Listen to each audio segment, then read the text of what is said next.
A Igreja Boas Novas em Guarabira convida você a se tornar um patrocinador desse canal e da obra missionária em Guarabira, com a sua melhor oferta, para que possamos fazer mais e melhor. Por ser um ministério independente, sua participação é muito importante para a expansão do Evangelho do nosso Senhor Jesus Cristo. Plante a sua semente de fé através do número da conta ou da chave Pix. Nós pegamos o nome dessa pessoa e colocamos no caderno de oração. Vamos para a mensagem de hoje. From our archives, the Billy Graham Classics. Agora, esta noite, quero que você abra comigo em Deuteronômio capítulo 32 e versículo 31. Deuteronômio. Isto está no Antigo Testamento, no início do Antigo Testamento, do que é chamado de Pentateuco, os primeiros 5 livros da Bíblia, e há um versículo escondido no discurso de despedida de Moisés no Antigo Israel. Isto está no versículo 31 e diz: pois a rocha deles não é a nossa rocha. Pois a rocha deles não é a nossa rocha. Na última parte do século passado, um homem viajou pela América e pela Grã-Bretanha, e muitas vezes ele usou esse texto. Eu nunca tinha notado este texto até ler um dos seus discursos há algumas semanas. Dr. D.L. Moody, a rocha deles não é a nossa rocha. Moisés agora é um homem idoso. Ele liderou os filhos de Israel durante 40 anos no deserto. Ele tem sido um rei, um pai, um presidente, um líder todos esses anos. E agora só restam Josué e Caleb. Todas as outras gerações estão mortas. E todas as pessoas que se destacam diante dele são 2 jovens, jovens como você, com os mesmos desejos, as mesmas aspirações, os mesmos anseios, os mesmos sonhos, os mesmos problemas, os mesmos pecados, as mesmas tentações que você tem. E Moisés, olhando para esta vasta audiência, uma geração inteiramente nova, com sua longa barba branca, pregando para eles, alerta-os. Alerta-os sobre outros deuses e falsos deuses que vão surgir para tomar o lugar do Deus verdadeiro e vivo. E ele disse: se você seguir esses falsos deuses, o julgamento de Deus virá sobre cada um de vocês. E ele se referiu a Deus como uma rocha, e se referiu a esses outros deuses como rochas, escritas com um R minúsculo. O Deus da rocha foi escrito com um R maiúsculo. Agora, por que ele usou o termo rochas como ilustração? Os filhos de Israel vagavam entre rochas há 40 anos. Eles sabiam o que era uma rocha. Eles conheciam as rochas duras e as rochas moles e todos os tipos de rochas. E ele disse: a rocha deles não é a nossa rocha. Quais são algumas das rochas na América nesse momento em que os jovens estão em perigo? Você sabe, conversei com um homem há apenas algumas semanas que afirmava ser ateu. Mas eu falei com ele e ele disse: realmente, não sei se realmente sou um ateu de verdade. Ele disse: fui ateu durante toda a minha vida. Meu pai era um ateu. Ele disse: tenho 71 anos de idade. E eu disse para ele: o que você espera? Ele disse: realmente não espero nada. Ele disse: toda a minha vida tem sido uma vida miserável. E eu disse: por que você não desiste do ateísmo? Por que você não acredita em Deus? E ele disse: o meu orgulho não me deixa. Os meus pais eram ateus, meus avós eram ateus e eu sou um ateu. Veja, A rocha deles não é a nossa rocha. Comparando com o apóstolo Paulo, Paulo disse: combati o bom combate, terminei a carreira, guardei a fé e agora estou guardando o meu tesouro, a coroa de justiça, a qual o justo juiz há de me dar naquele dia. Que contraste entre um ateu e um crente! Um homem estava enfrentando a morte e ele estava medroso e vazio. O outro homem estava enfrentando a morte, cheio de confiança. Veja, as rochas deles não são a mesma rocha. Em segundo lugar, os jovens, muitos jovens estão a perseguir o materialismo. Eles se apaixonaram pelo materialismo, buscando as coisas importantes desta vida, as coisas materialistas.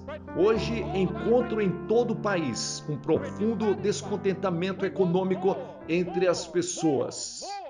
Eu encontro isto na Europa, encontro isto em todo o mundo, e as pessoas querem cada vez mais coisas e se esquecem dos seres humanos. Você conhece muitas pessoas assim. Mas veja, além de se perseguir desesperadamente o materialismo, ainda temos muitas pessoas pobres. O governo está tentando fazer alguma coisa a respeito. A igreja está tentando fazer alguma coisa a respeito. Centenas de agências sociais estão tentando fazer alguma coisa a respeito. Mas as pessoas que chamamos de pessoas que vivem na pobreza seriam consideradas ricas se vivesse em Bangladesh ou em alguns países. Somos uma nação rica, mas ainda estamos insatisfeitos com todas as nossas riquezas. Queremos mais, muito mais. Quanto mais conseguimos, mais queremos. Jesus disse: você não pode servir a Deus e a Mamon. E ele disse: a vida de um homem não consiste na abundância das coisas que ele possui. Um homem famoso foi citado no jornal outro dia dizendo: humanamente falando, eu valho milhões de dólares, mas me sinto como se não valesse nada. Adolf Berch, no seu estudo sobre o poder, salienta que a riqueza torna as pessoas solitárias, muitas vezes amedrontadas. Muitas vezes um homem rico sente solidão e medo. Por quê? Veja, se você faz da riqueza o seu Deus, se você faz das coisas o seu Deus, se você faz do dinheiro o seu Deus, isso o deixa vazio. George Bernard Shaw disse: existem duas tragédias na vida. Uma é não realizar o desejo do seu coração, e a outra é conseguir realizar o desejo do seu coração. Você acha que se tivesse muito dinheiro, seria feliz? Alguns de vocês já têm muito e estão infelizes. Duas tragédias. Você não entende e você não consegue. Você sempre está insatisfeito. Veja, sem Deus, a vida perde seu entusiasmo, seu propósito e o seu significado, mesmo que você tenha muito dinheiro. Os jovens na América de hoje estão a se revoltar contra a pobreza, buscando a riqueza. E ainda hoje, muitos jovens são prisioneiros de uma cultura que valoriza as coisas em vez de valorizar os valores morais e as pessoas. A rocha deles não é a nossa rocha. Não faça do dinheiro o seu Deus. Não há nada de errado em ter dinheiro se você o tiver de forma legítima e honesta e o usar da forma correta. Mas é o que você faz com o dinheiro que conta. É a sua atitude em relação a isso. Você ama isto? Isto se tornou o seu Deus? Isto está dominando você? Isto exerce tanta influência sobre você que você não tem tempo para Deus? A rocha deles não é a nossa rocha. Essa não é a rocha que queremos. E em terceiro lugar, as suas metas e objetivos não são a nossa rocha. Quais são os objetivos da classe média na América hoje? Poder, prazer, lazer, dinheiro. Qual é o objetivo de um cristão? Glorificar a Deus, viver para Deus, fazer a vontade de Deus, amar o próximo, ajudar o próximo, causar impacto na sociedade para Deus e deixar o mundo um lugar um pouco melhor para se viver enquanto você estiver aqui e para a geração futura. Qual é o seu objetivo? O seu objetivo é obter todo o tempo de lazer que puder, ter todo o prazer que puder, ganhar todo o dinheiro que você puder. Qual é o seu objetivo? Qual é o seu objetivo na vida? Para onde você está indo? A rocha deles não é a nossa rocha. E em quarto lugar, ao prazer. Você sabe, na América hoje estamos em busca de novas emoções. Esgotamos as velhas diversões. Você não deve ficar tão absorvido com isto. O prazer é passageiro. A Bíblia diz: sejam temperantes em todas as coisas. Existem prazeres legítimos que podem tomar a maior parte do seu tempo e ocupar a maior parte do seu pensamento. São legítimos em si mesmos, mas logo se tornam pecado porque tomaram o lugar de Deus. Na tua presença há plenitude de alegria. À tua direita há delícias perpetuamente, disse o salmista. Você tem esse tipo de prazer? O tipo de prazer que não depende das circunstâncias? O tipo de prazer que não depende de como você se sente? O tipo de prazer que produz em você algo profundo, real e verdadeiro pelo poder do Espírito de Deus? Quando a maré subir, a rocha do prazer se transformará em areia. A doçura do prazer se transformará em amargura e decepção. A vida se torna vazia, doentia e trágica quando o prazer é colocado em primeiro lugar e se torna seu Deus. A rocha deles não é a nossa rocha. Aí está a rocha da revolução.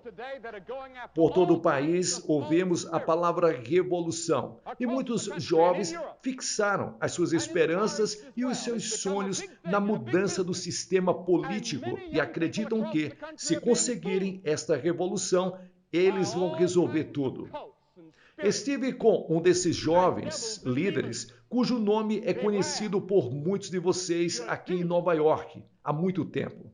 E ele apontou para Manhattan e disse: vamos incendiar aquela cidade. E eu disse: o que você vai construir naquele lugar? E ele disse: ainda não pensamos sobre isto. E eu disse: bem, antes de destruir o povo americano, é melhor você ter certeza do que você vai construir depois. É como se diz, antes de destruir o navio americano, é melhor você ter certeza do que você vai construir como uma jangada. Muitas pessoas têm uma ideia errada sobre a revolução. Tudo isto é uma quimera, é apenas uma utopia, você sabe. Durante toda a história da raça humana, muitos homens tentaram fazer a revolução. Mas a que isto levou? A rocha deles não é a nossa rocha. Sim, precisamos de mudanças na América, mas vamos manter a nossa liberdade. Não façamos uma revolução apenas pela revolução e destruímos o que está pronto, mas vamos construir algo melhor, algo maior para a nossa nação e a história do nosso mundo. Em sétimo lugar, a religiosidade pode tomar a forma de um Deus. Você sabe, há uma grande ênfase hoje sobre o ocultismo. Fui questionado sobre isso na televisão hoje em uma entrevista. Adoração de Satanás. Pessoas hoje que perseguem todos os tipos de espíritos falsos em todo o país, na Europa e no Extremo Oriente também. Tornou-se uma grande coisa e um grande negócio, e muitos jovens em todo o país estão sendo enganados por todos os tipos de cultos e espíritos e diabos e demônios. Cuidado! Você está lidando com poderes das trevas que são muito reais e perigosos. Como Jesus venceu o diabo? Discutindo? Não. Debatendo? Não. Ele citou as Escrituras. A Bíblia diz, ele foi cheio do Espírito Santo. Ele estava andando segundo a vontade de Deus e citava a Bíblia, e todas as vezes citava a Bíblia. O diabo foi derrotado. Essa é a razão pela qual é importante memorizar as Escrituras. Estude a Bíblia. Estou tão ansioso que os jovens em toda a América agora que estão encontrando Cristo aos milhares. Entre pelas páginas das Escrituras, entrem na palavra de Deus, aprenda. Desejem o leite sincero da palavra para que assim possam crescer.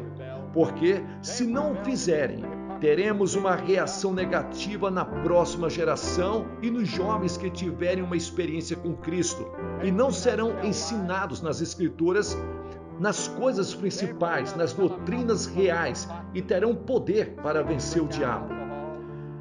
Entre nas Escrituras, por assim dizer.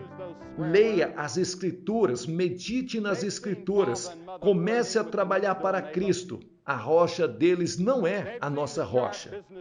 Em 8º lugar, a cura deles não é a nossa cura. Esse é um dos problemas da psiquiatria. Sou a favor de psiquiatras e psicólogos. Mando muitas pessoas para eles, mas há um ponto muito importante que quero frisar quando o psiquiatra não é uma pessoa crente. Há um ponto além do qual eles não podem ajudar. Há muitos casos que eles têm cura, mas tem casos que eles não podem resolver. E eles admitem isto particularmente e outros já estão escrevendo livros falando a respeito desse assunto. Você verá que a cura do mundo, a cura que as pessoas estão buscando, a cura que as pessoas tanto almejam, ela está na pessoa do nosso Senhor e Salvador Jesus Cristo. Foi conquistada na cruz do Calvário. A cura para os problemas domésticos, dos pais, das famílias, dos filhos, podemos encontrar na pessoa do nosso Senhor e Salvador Jesus Cristo. Qual é a cura? O filho em rebelião. O filho saindo sozinho, buscando a sua própria identidade, fazendo as coisas que assustam o pai. O pai fica com raiva, os pais ficam chateados. Existe uma cura cristã e esta cura se chama Jesus Cristo. Para ficar de joelhos, você vai vencer. E você sabe, eu amo os jovens desta geração. Posso ver porque muitos deles se rebelaram. Eles se rebelaram contra os hipócritas que vieram e se colocaram em nosso meio. Eles nos viram contar mentiras. Eles nos ouviram dizer a eles para que não fumassem maconha e nos viram beber o nosso álcool escondido. Eles nos ouviram usar esses palavrões. Eles viram seus pais fazer coisas que não deveria fazer e xingar o seu vizinho. Eles viram os negócios difíceis que sabiam que não estavam certos. Eles perceberam que a ênfase estava nas coisas. Mesmo quando você ia à igreja no domingo, mas durante a semana você vivia como se não fosse crente e vivia no materialismo. Eles viram a hipocrisia e disseram: não queremos isto para nós.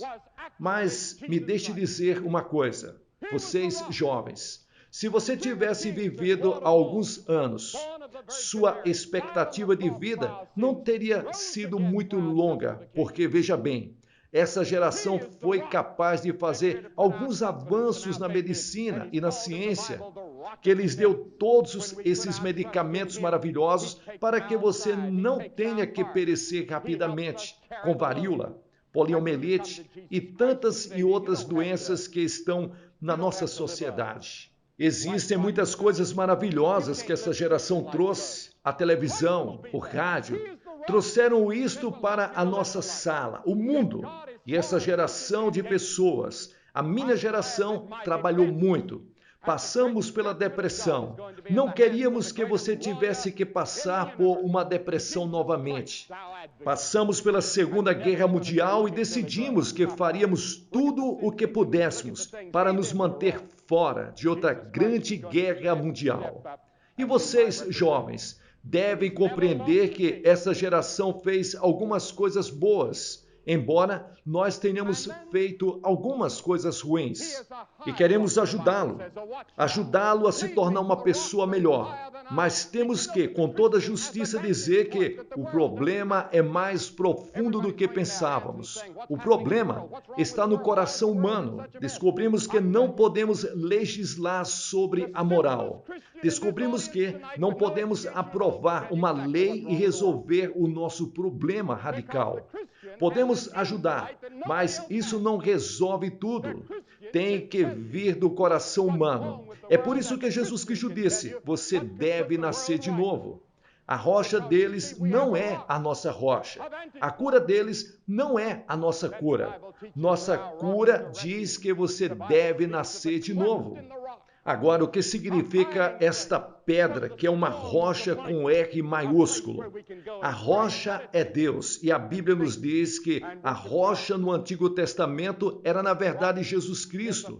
Ele foi a rocha, Rei dos reis e Senhor dos senhores. Nasceu da Virgem Maria, morreu na cruz pelos nossos pecados, ressuscitou para a nossa justificação.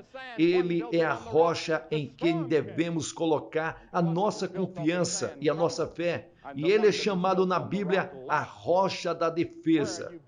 A rocha que é a pedra angular. Quando colocamos nossa confiança nele, ele fica do nosso lado. Ele tira parte daquilo que não é da sua vontade. Ele nos ajuda a carregar o fardo. E quando você vem a Jesus Cristo como Salvador, você não precisa viver uma vida sozinho. Você não pode viver a vida cristã sozinho. Cristo estará lá. Ele é a rocha que o ajudará a viver a vida. Se Deus é por nós, quem será contra nós? Estou feliz porque minha defesa no grande julgamento de Deus está nas mãos do maior advogado do universo, Jesus Cristo, nosso advogado. E o diabo dirá: olha para Billy Graham, veja os pecados que ele cometeu, veja as coisas erradas que ele fez. Jesus Cristo vai dar um passo à frente e ser meu representante, e ele nunca perdeu um caso. E então, ele é a rocha da nossa salvação. A Bíblia diz, uma torre de vigia. Leve-me à rocha que é mais alta do que eu. Você sabia que o cristão tem uma perspectiva que o mundo não tem? Todo mundo está torcendo as mãos e dizendo: o que está acontecendo no mundo? O que há de errado com o mundo? Por que o mundo está tão bagunçado? Eu posso te contar. O cristão mais simples nesta audiência esta noite, sem nenhuma educação, pode lhes dizer exatamente o que há de errado com o mundo. Porque o cristão tem uma visão que ninguém mais tem. O cristão deles pode lhes dizer o que há de errado com o mundo. E o cristão pode lhes dizer o que poderia consertar o mundo. Porque você vê que temos uma rocha, um ponto de vista. Então a Bíblia ensina que a nossa rocha é um refúgio. A Bíblia fala da fenda na rocha, um esconderijo contra as tempestades da vida. Um lugar onde podemos ir e orar e meditar e pensar e adorar a Deus. A rocha é uma base, porque ninguém pode lançar outro fundamento além do que foi posto em Cristo Jesus. Jesus Cristo é o alicerce da sua vida. Havia dois homens sobre os quais Jesus falou. Um construiu sua casa sobre a areia. O outro construiu sobre a rocha. O que construiu a sua casa sobre a parte arenosa. A Bíblia diz que quando veio a enchente, quando veio a tempestade, a casa caiu. Mas aquele que construiu a sua casa sobre a rocha, quando veio a enchente, quando veio as inundações, as tempestades, a sua casa estava firme, porque a sua casa estava firmada na rocha, que é Jesus Cristo. Sim, a Bíblia diz que há coisas que são eternas em nossa rocha. A Bíblia diz que Deus é eterno. O Deus eterno é o nosso refúgio. A Bíblia diz que a verdade espiritual é eterna. A Bíblia diz que Deus nos dá a vida eterna. A Bíblia nos diz que o céu é eterno. A Bíblia diz que o julgamento de Deus é eterno. Ele é uma rocha eterna. A Bíblia diz: prepara-te para te encontrar com o Senhor teu Deus. A Bíblia diz que se tivermos esperança apenas nesta vida, seremos os mais miseráveis de todos os homens. Até mesmo os seus inimigos reconhecem que a rocha deles não é a nossa rocha. Paulo nos fala da rocha no deserto, em 1 Coríntios capítulo 10, que a rocha era Cristo.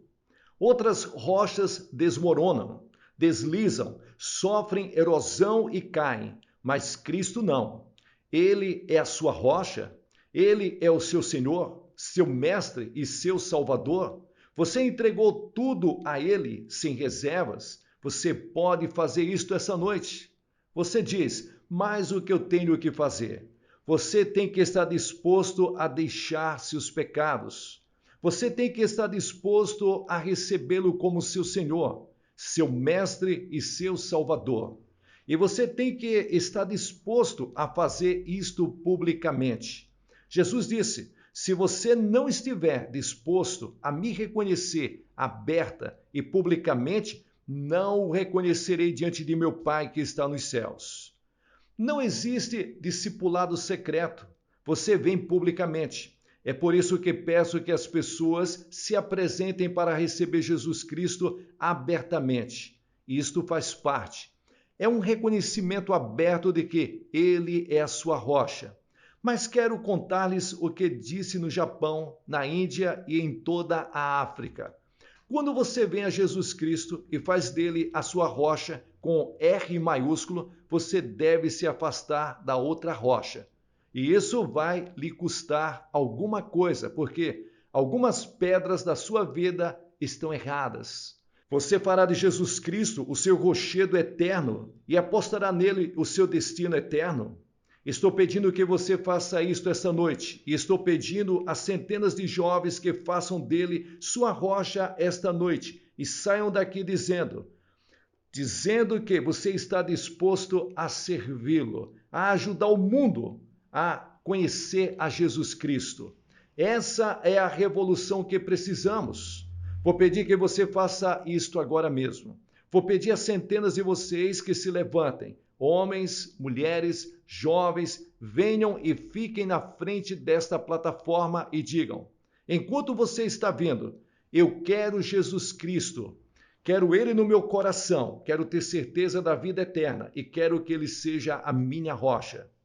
Quero que Ele seja o meu Senhor e o meu Salvador. Quero que Ele perdoe os meus pecados. Quero saber que tenho a vida eterna. Homens, mulheres, jovens, você pode ser um membro da igreja. Você pode não ser membro de nenhuma igreja. Eu não sei quem você é. Mas você deseja Cristo esta noite. Você se levanta e vem. Nós vamos esperar.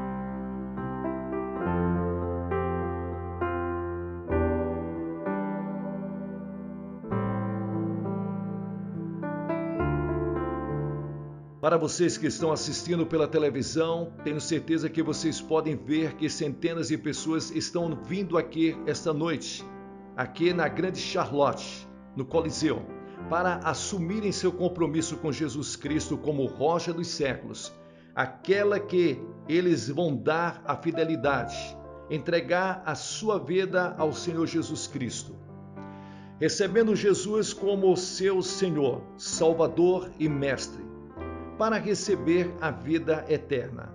Aonde quer que você esteja, em sua casa, num bar, no saguão de um hotel, aonde quer que você esteja, você pode receber Jesus Cristo em seu coração. Espero que você assuma esse compromisso. Isto vai mudar a sua vida. Vá a uma igreja no próximo domingo. Que Deus te abençoe. Pessoal, aqui é o pastor Gilson Soares, da Igreja Boas Novas, em Guarabira, na Paraíba, fazendo aqui as locuções das mensagens do reverendo Billy Graham. Você que chegou até o final desse vídeo, dê um like para abençoar o vídeo, compartilhe com outras pessoas, a informação é muito importante. Veja se você já está inscrito no canal Boas Novas Guarabira e abençoe. Plante uma semente de fé através da chave Pix ou do número da conta que aparece na descrição, para que possamos fazer mais e melhor. Que Deus te abençoe ricamente. Sucesso na sua caminhada.